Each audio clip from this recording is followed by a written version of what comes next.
This is Sarah Woodward in EDT 6010, and I'm going to be talking about cross-section semicircles using the Desmos.com Web 2.0 application.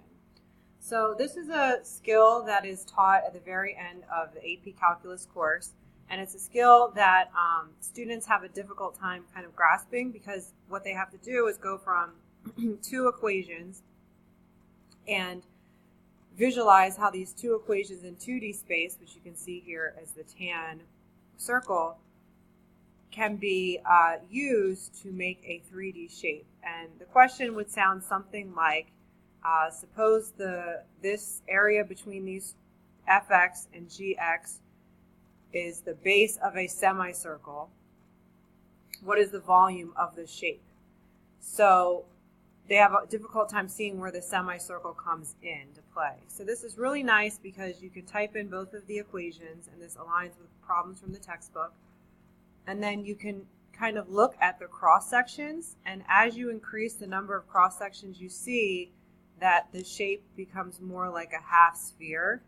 So as you can see that, and then it's nice because you can tilt this shape, you can tilt them to kind of see, like if you tilt it all the way that way and then decrease this, you can kind of see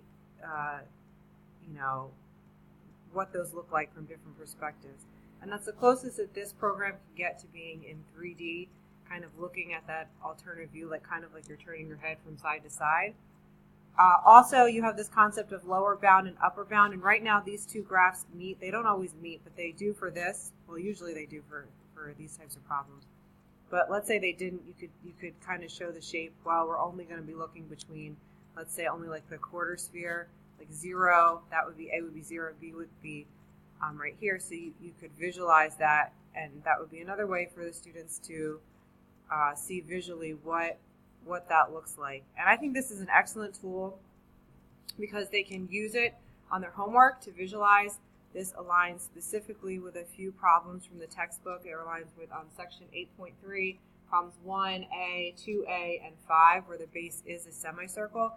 And the semicircle is the most difficult one for them to make sure they get right, because the formula you use is A pi r squared, where the radius isn't the whole distance between these two. So it's like this extra hiccup with the algebra once you go to do that part of the problem. So if they have it firm in their minds what the shape looks like, then it makes the algebra part that much easier. So I was really excited to demonstrate this and show this to you. If you have any questions, let me know.